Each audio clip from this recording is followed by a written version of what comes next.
All right, JoeyRitter.com on Twitter at Joey Ritter. Fantastic guest today, Drew Beringer, coming to us from Los Angeles, California. Drew, you are the senior editor of AbsolutePunk.net. Thanks so much for doing the show. Hey, thanks for having me, I'm Joey. kind of having deja vu, but I don't know why. So you're the senior editor. Talk to me about exactly what that involves, what you do with the site. Oh yeah, no problem. Basically, a run through like what I did today was, I check all my emails, like get a ton every day throughout the day, and try to decide what's worthy of being posted. A lot of press releases, sometimes new music, all kind of stuff like that. Then I'll go through that. I'll make a list of what to post. Then I'll spend maybe about 2 hours posting news, checking the news submission files, and checking in with staff members, seeing what they're going on today, see what kind of features or reviews we need to promote. Then I'll go on our social network sites like Facebook and Twitter and interact and put out features like that. And other times I'm just being in touch with labels and PR people and stuff like that to set up features or exclusive songs or interviews. I still write reviews. I do a couple interviews. I like to interact in the forum of our users. We have a great community. And yeah, then I go to shows every now and then. That sounds like a lot. Sounds like you do the job 24/7. Basically. But it's an awesome job, so Yeah. you can't complain too much, right? Can't complain at all. So tell me about where you grew up and how you found yourself in LA working for Absolute Punk. Yeah, no problem. I grew up in Milwaukee through up to about 8th grade, Milwaukee, Wisconsin. And then my family moved to Indianapolis when I was in high school. So I spent my high school years in Indianapolis. Decided to stay in Indiana for college. I went to Ball State. So that's where I graduated from. And then my folks moved back up to Wisconsin after I graduated. So I was up in North Central, Wausau, Wisconsin for a couple years. And then I've been writing for Absolute Punk since when I was in college, so since like 2005. And Buzz Media, who owns Absolute Punk, put out a job notice for a senior editor for the site. So naturally, I applied. I thought I qualified, and yeah, I got the job. And they wanted me out here in LA, so I packed up everything in August, moved out here, drove out here, and I've been here since about late August. So I've been here about 5 months. So when you say you were writing for the site in 2005, were you just kind of contributing stuff like freelance kind of thing, and then they just liked your stuff and decided to take you on full time? Well, it's interesting the way Absolute Punk works. We have staff members, red names, and they post news, do interviews, review. They do a lot of that freelance stuff. It's a good way to get a byline and just get experience if this is something you want to pursue as a career, maybe for a different publication or even for Absolute Punk. I know we would like an ideal where we'd love to expand and be able to pay and hire everybody, but we're slowly but surely working towards that goal. But yeah, I always like wrote reviews on like my Xanga blog. You remember Xanga? That's all. Kind Yes, of, yes, yeah. I do. So, '05, Jason Tate, the CEO and founder of the site, he put out a news post saying he needed new reviewers for the site. So it was a lot different back then because now we have user reviews. So like a lot of people who become reviewers now, we see their reviews, we see their writing because we're promoting them on our site as user review, but we didn't have that function back in '05. So Jason just asked for people to submit a piece of writing or review. And, a lot of people applied and like hundreds or so, maybe anywhere between 100 and 200. Wow. And I submitted a review of Emery's The Question. I remember that vividly. And yeah, and then about like 2 or 3 days, Jason looked me up on Instant Messenger because I was an active poster on the site as well under the username The White Pony.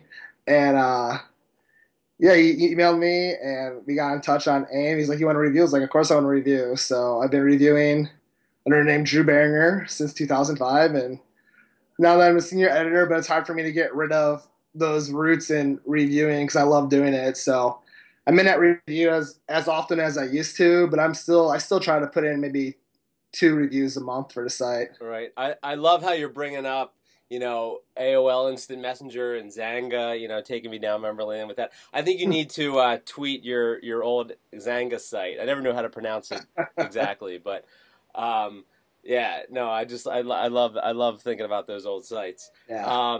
Now, obviously, there's a lot of different types of punk rock sites, review sites, music sites. What would you say Absolute Punk has that's like kind of different than, I guess your competition, for lack of a better term? Um. Well, I mean, all the opinions on the staff are very varied and very unique, and we never cater to a specific label or anything. Like we just say what we want. It's very personal. You really get to know the way we write and stuff. I think really what people enjoy most about our site is like the community aspect. We have such an amazing forum, and we have really, really intelligent users, and a lot of them have become staff members or become very vocal um, posters on the site. And all of their opinions are very highly regarded. I know a lot of websites, a lot of even like magazine publications that since magazine print is dying, they're trying to garner that online presence. I mean, I've been told by many people who have been working with that they wish they had the kind of online presence and community that Absolute Punk has. I think that's what puts us above everyone else. Like staff interacts with users. I get a lot of music recommendations from our users that then I will write and post about, which may help the band gain a little bit more attention, notoriety, and stuff like that. So that's what I love the most about Absolute Punk is that we can immediately post news, post a song, post a review, and you have that immediate feedback and interaction with music fans. Right. And that's exactly what it should be. People, feel like they're a part of it, and anytime you're posting a new review or something, they know you personally, and Mm-hmm. people interact with each other. I mean, that's really what it's supposed to be about. That kind of site. You obviously listen to so much music. You're checking emails constantly. I'm sure you get like, hey, check out my band, check this out, check this new artist out. I mean, I get it enough, and I'm not even in the industry really. So, I mean, what in 2013, what stands out for you? Like, is it a live show? Is it an amazing singer? A kick-ass drummer? What gives you your jollies these days? It really just depends on how a song makes you feel. It could be any one of those elements, but whether it's fantastic drumming or the vocals or the lyrics, if one of those instances make me want to come back to the song, that's pretty good. So it's really hard to like pigeonhole it as what really makes me pay attention to the song. But yeah, I enjoy so many different genres of music. Anything that just catches my ear that I feel like I can listen to a lot, and it's something that moves me in a way. Is just a good way. Like I'm always checking out almost anything that's sent to me just for that. So yeah, it's cool. I mean, it's always really hard to explain, but yeah, I mean, personally, I'm more of a music composition type of fan, more over than maybe like great vocals or great lyrics. Uh-huh. Because first thing that always gets me moving is the music. Then like the lyrics and the vocals kind of fall in after that. So yeah, it just depends. But for the most part, that's probably the main gist of it. Yeah, I'm a big lyric guy. I mean, obviously, when I'm listening to new music, the first thing that hooks me is the music and the melody and all that. And then when, it kind of passes that test and you look deeper into the lyrics, when you're fitting, like, decent lyrics into catchy songs, like, I don't know. I love that. Like, I don't know. Bad Religion is an example for me of a band that just writes amazing lyrics and, their songs are, catchy and 2.5 minutes long, and I just watched like their 35-minute thing they posted right before we hit the record button, so I'm in a Bad Religion mood right now. But you're actually good friends with good friends of the show, JoeyRitter.com, Tony Hartman and Dave Basella. Yes. How do you know those crazy characters? Okay, this is a good story to tell. Well, Dave posts on Absolute Punk. He posts majority in the sports forum and the entertainment forum, mainly for stand-up comedy. As you know, he's a stand-up comedian. Yeah. He's a master podcaster, too. I don't know. Yes. I don't know if you check out his podcast, but I'm addicted to his podcasts. They're awesome. So yeah, I mean, before I knew Dave as a comedian or a podcaster, I just knew him as the fondest memory. That's his username, and we just talk sports. And he's a pretty cool guy. And last year, 2 years ago, when he started posting videos of Juggalo, Ohio, which he started with Tony. So he was like, "Yeah, guys, check out Juggalo, Ohio." So everyone in the sports farm checked it out. We thought it was hilarious and stuff like that. And then once I moved out here to LA, Dave sent a tweet. It was like, yeah, Drew's out here. You should hang out with Tony Hartman. He was in Juggalo, Ohio. He helped write it and everything. I was like, okay. So in August, Tony and I and some of the guys from the band Barely Blind, we went to Baja Fresh. It was kind of like our running inside joke of nice.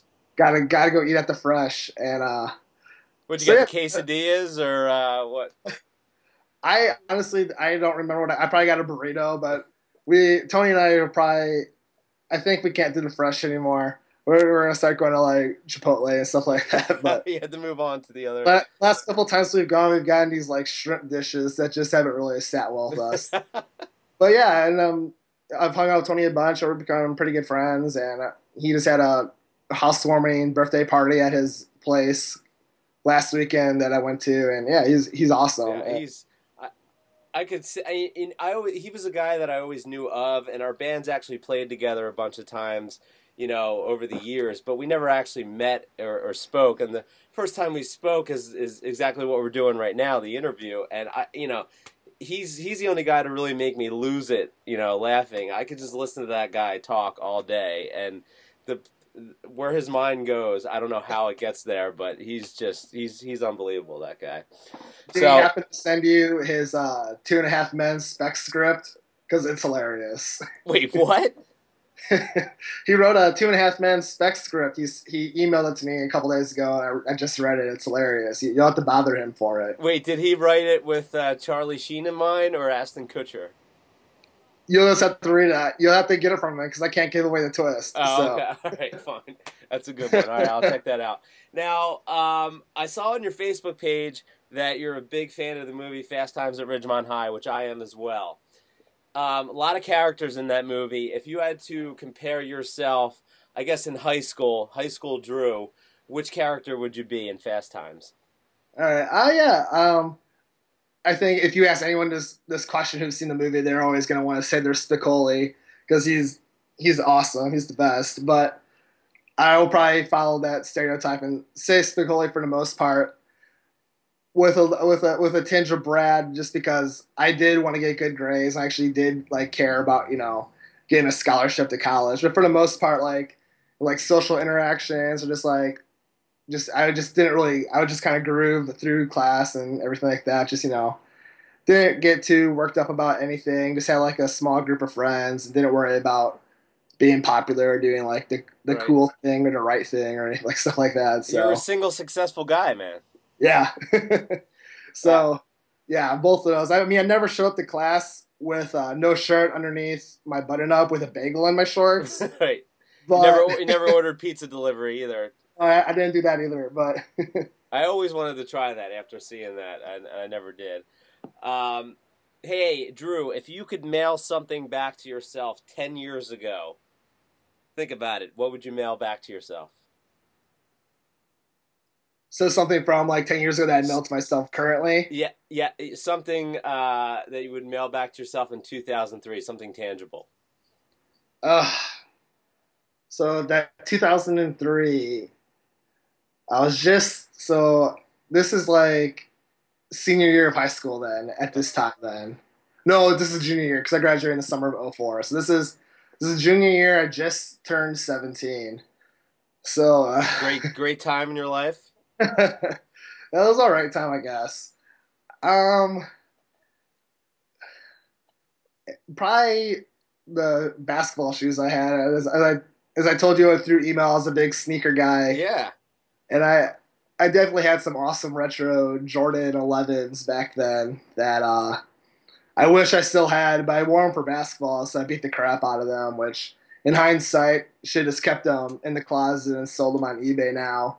So yeah, I definitely have 17-year-old Drew send him his brand new pair of Jordan 11s so that 27-year-old Drew could sell them on eBay for about Right $1,000. on, right on. I like that.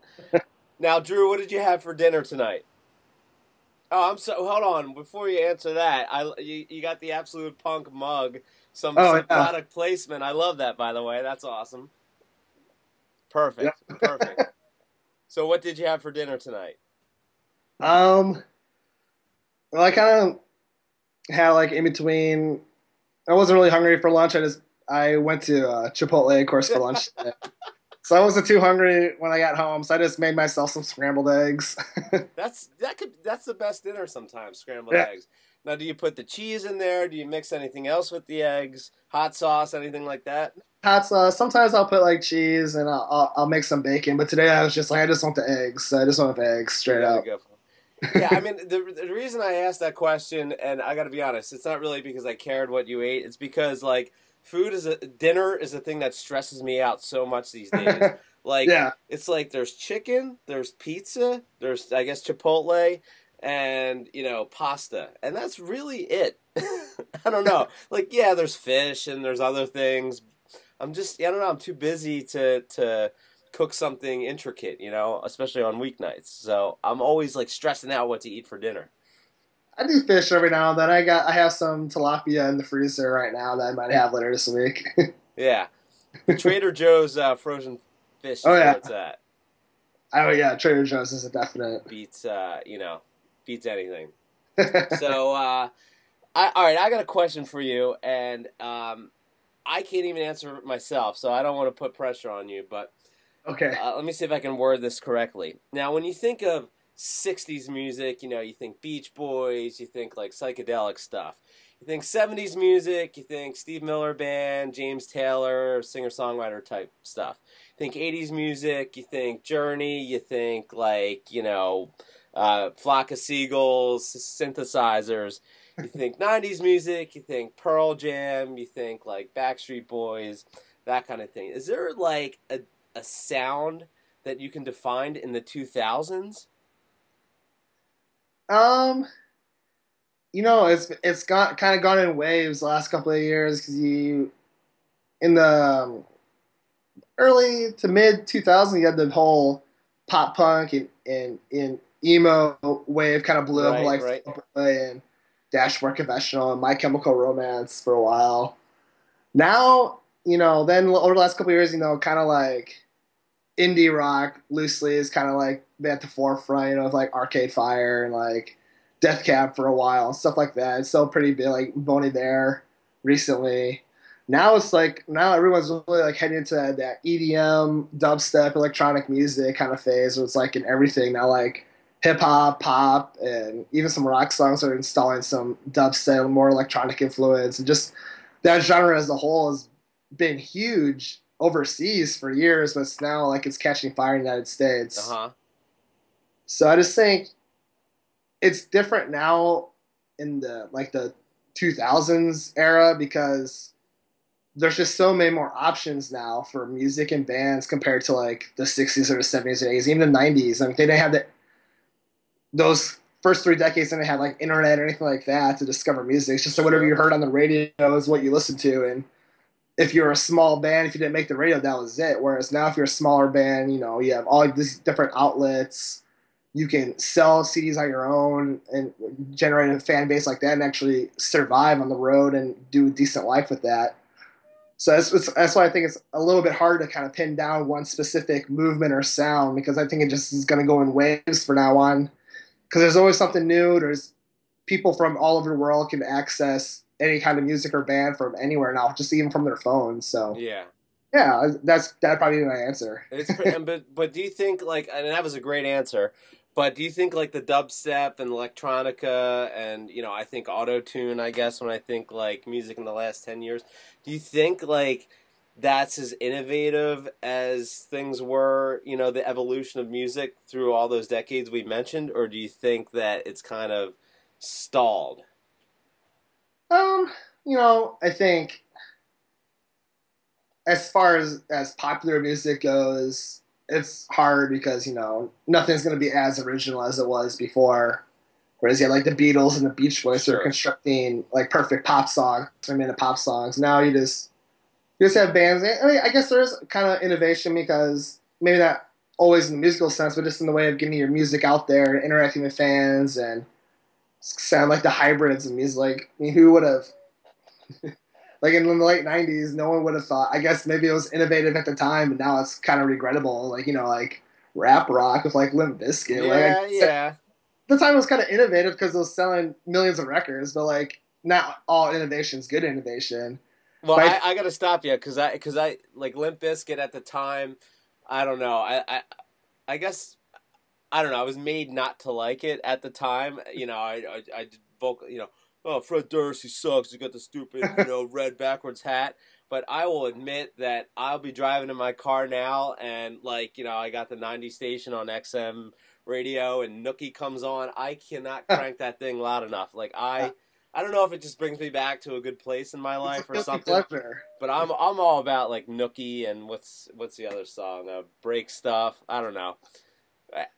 In some genres, I think there's innovation. I think like hip hop is innovating every day with the type of lyricists there are now, and there's still some classic records from like the '90s and the '80s that will never be replicated. But I think for the chorus, I just think there's more technology present and there's more ways to get your music out. I think it has been a little bit more innovative than it is now. So Right. Yeah, I don't know if I really used the right word when I said innovative. I think it's just that there's just been such an evolution of music throughout the years, and I just don't know if there's like a specific sound of the last 10 years is what I was getting at with that. But I mean, that's not to say that like Katy Perry. I love Katy Perry. I could listen to her all day, and her music is not like anything innovative or original or anything like that. They're just catchy tunes that make you feel good, and that's why she exists, and she does a great job. So it's not like it has to be innovative to be good. So all right. Well, let's see what we got here. We do a section here on JoeyRitter.com called "Turn It Up or Turn It Off." I will explain it to you, Drew. I will name you 5 songs, and you simply tell me if you turn it up or turn it off. okay, Sound simple? sounds great. All right. First song is "Pumped Up Kicks" by Foster the People. Yeah, I'll turn it off. It's catchy. I like it. I mean, it definitely got overplayed towards the end, but I think as a whole, Foster the People is a pretty neat band, and I'll be interested to see what they come up with next. But yeah, it's a super catchy song. I don't know why you turn it off at least. Yeah. Do you know? I mean, any ramblings of a new record by them? There's rumors that they want to release something this year, but we'll see. So they might be writing right now. Because that was like the last full album that I really got into. Yeah. Like full album. So I'm dying for some new stuff from them.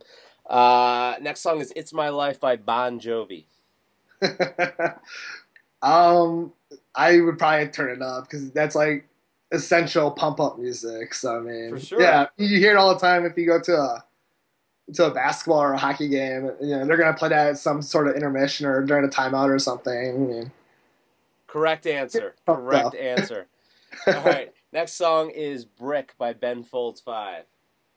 I'll turn that up. That's a classic. I remember when I first saw that video. I think I was in 5th grade. I was like, wow, this is awesome. And like, of course, I didn't really understand the lyrical content back when I was in 5th grade, but I was like, Sure.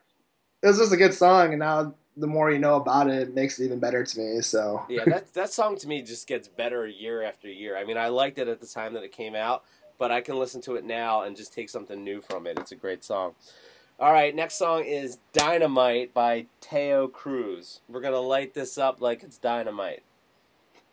I'll probably turn it off. I've never heard it.